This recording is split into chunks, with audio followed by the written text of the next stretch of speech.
right, question of the day. What is your favorite animal-based game? Heck, this game could go on somebody's top 10 nature games, much like So Clover, as we all know, world's best nature game.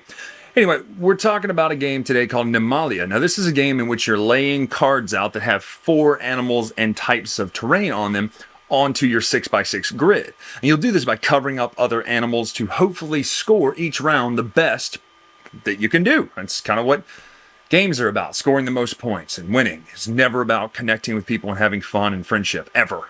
Sorry if you hear a little background noise today. If you know Alabama in the summer, what was that voice? If you know Alabama in the summer, you know it's about 1,000 degrees outside. And my 3D printers do not do well in that heat. So 2 of them are running in here right now. Hopefully next time I record, if you can hear this, you won't hear it next time. So, plus I'm going to try the voice isolation mode out. So anyway, irrelevant.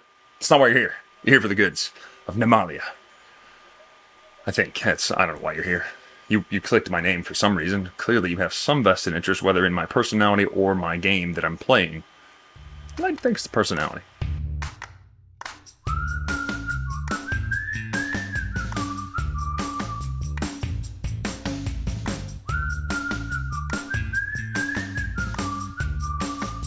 Alright, this is Nimalia set up. Well, I would say for 2 players, but it doesn't really matter. It's set up for 2, 4, 6, whatever, except it only plays 4.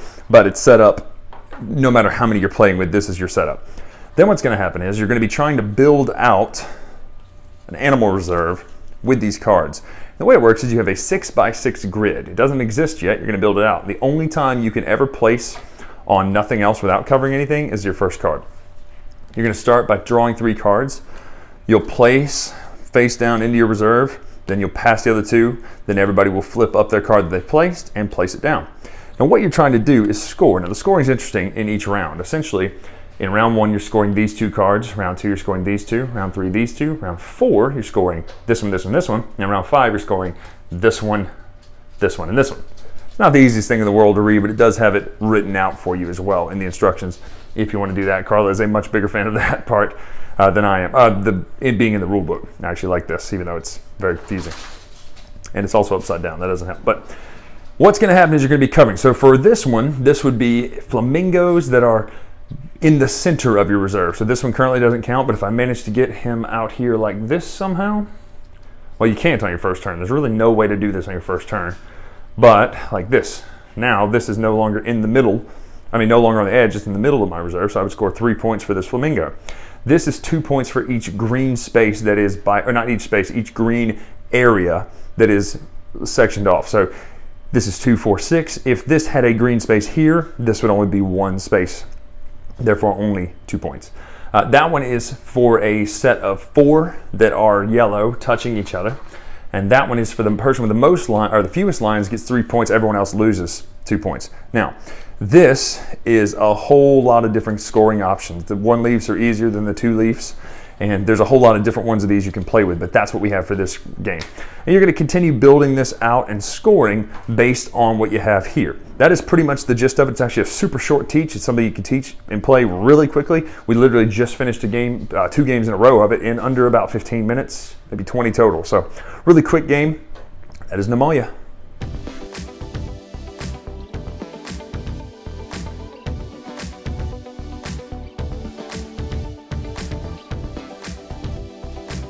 So that's Nimalia. Pretty simple, actually. As far as we do with our reviews here, my reviews here, I do art direction, and then gameplay. So let's start with art. First of all, not a lot of art in this game. The cute animals all looking up at you, which I kind of like. I like that little nod that they're looking up. There's penguins in it, by goodness. Everybody loves a penguin. You've never seen someone say, you know what, I just don't like penguins, right? Even me, I don't like birds at all. I think one of the most terrifying things in the world is an ostrich. It's a dinosaur-looking son of a gun. Right, they're horrifying. But penguins, they're almost like cuddly. They're almost like the teddy bear of the wildlife world. Because we all know real teddy bears will kill you. But penguins are in this game. There's lions. There's otters. Nobody doesn't like otters, right? That's a double negative, but so everybody likes otters. The art's fine. It could be a little more detailed. Would I love some Beth Sobel art in this game? Absolutely. I sure would. But it is what it is. It's kind of flat, but the animals are cute. Now, as far as the art direction, well, the game has a little art direction. By that I mean that each of the scoring cards shows you how it scores, and then you can reference it in the rulebook for how it scores word-wise. But once you see how the symbols work in this game, it actually starts to make sense. Typically, a grouped space is shown pretty evenly on there. Things that can't be touching are very obvious. The X's are what don't score. That's what I do like, is each one of these cards also shows you what doesn't score. Case in point, the flamingos one. It shows the flamingos that do score, and it shows the pink flamingos that don't score.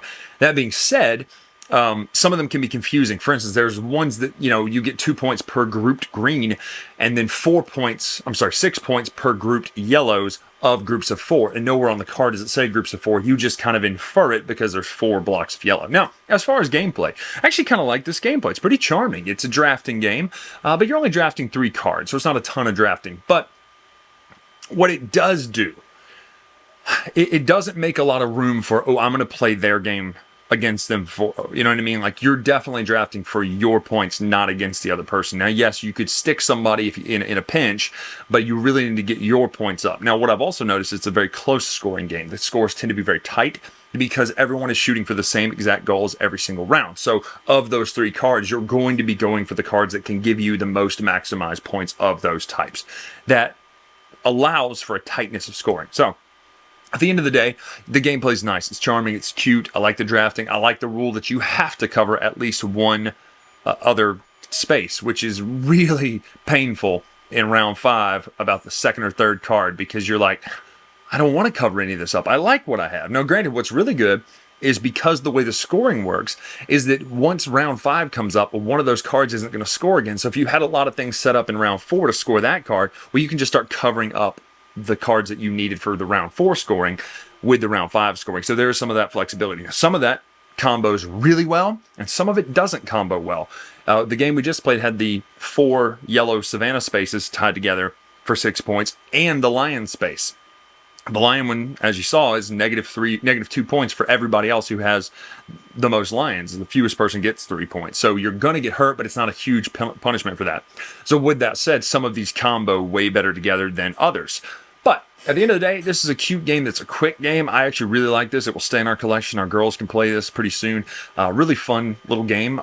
Nice, neat little package too. Tiny little boxes. Is definitely an airport game. I love games that I can throw in my backpack, book bag, whatever it's called, backpack. I did see a WWE Championship belt fanny pack. Thinking about getting that. Not really, but actually I am thinking about getting that. But anyway, you can throw this in a small bag. You can play this on you can almost play this on your tray tables on an airplane if you wanted to do that, because there's not a lot of fiddliness to it. Once it's down, it's down. So unless it's turbulence, you should be fine. But definitely at an airport, definitely at, wherever you go, at lunch, at work. Like, this is such a quick game. And this is a longer video than I thought I would do for this, because the game is so short and very simplified in what you do. But I think it's a really cool game with a cool set of concepts. So if you haven't seen Nimalia, go check it out. And if you have seen it, let me know what you think. So I'm Bryan Drake here on the Dice Tower. Make sure to follow me on Twitter, Instagram, etc. at Dice Tower Bryan. Until next time, I'll see you.